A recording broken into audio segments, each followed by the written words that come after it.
అల్లు అర్జున్ అరెస్టులో కుట్రకోణం ఉందని కొంతమంది అవగాహన లేకుండా మాట్లాడడం సరికాదన్నారు పీసీసీ చీఫ్ మహేష్ కుమార్ గౌడ్.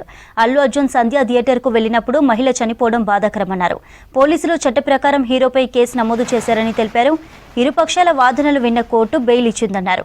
చిత్ర పరిశ్రమకు కాంగ్రెస్ పార్టీతో అనుబంధం బీజేపీ నేతలకు తెలియదన్నారు. బోడుపల్ 5వ డివిజన్ కార్పొరేటర్ సింగిరెడ్డి పద్మారెడ్డి కాలుకు ఫ్రాక్చర్ కావడంతో ఆమెను పరామర్శించారు మహేష్. అర్జున్ అరెస్ట్ ని కాంగ్రెస్ కుట్రకోణం అనే నాయకులు కొంత అవగాహన చేసుకొని మాట్లాడాలి. ఇప్పుడు అల్లు అర్జున్ గారు ఒక సినిమా థియేటర్ పోయినారు, ఒక బీద మహిళ చనిపోవడం జరిగింది, బాధాకరమైన విషయం. దాంట్లో పోలీసులు చట్ట ప్రకారం వారి మీద కేసు నమోదు చేశారు. కోర్టు పూర్వపురాలు ఆలోచించి బెయిల్ ఇవ్వడం జరిగింది. అదొక అంశం. కానీ చిత్రసీమ కాంగ్రెస్ పార్టీకి ఉన్న అనుబంధం వీళ్ళకి ఎవరు తెలియదు. వీళ్ళ మాట్లాడుతున్న బీజేపీ నాయకులకు తెలియకపోవచ్చు.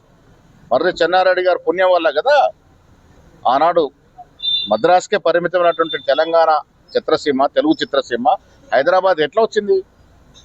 ఆనాడు ముఖ్యమంత్రులు చెన్నారెడ్డి గారు కానీ, వెంగళరావు గారు కానీ, ఆ తర్వాత వచ్చినటువంటి ఎన్టీ రామారావు కానీ, ఆ తర్వాత వచ్చిన విజయభాస్కర్ రెడ్డి గారు కానీ, వీళ్ళంతా తోడ్పాటు వల్లే కదా ఇక్కడ స్టూడియోలు వెలిసినాయి. అన్నపూర్ణ స్టూడియో కానీ, రామానాయుడు స్టూడియో కానీ, భాగ్యనగర్ స్టూడియో కానీ, పద్మాలయ స్టూడియో కానీ, ఇవన్నిటి కూడా వెసులుబాటు ఇచ్చినటువంటి ఘనత కాంగ్రెస్ ముఖ్యమంత్రులది. ఇవాళ చిరంజీవి గారికి కేంద్ర మంత్రి పదవి ఇచ్చి ఆదరించినటువంటి ఘనత కాంగ్రెస్ పార్టీది. చిత్రసీమనే కాదు, కథానాయకులందరూ కూడా ఆదరించుకున్నటువంటి ఘనత కాంగ్రెస్ పార్టీది.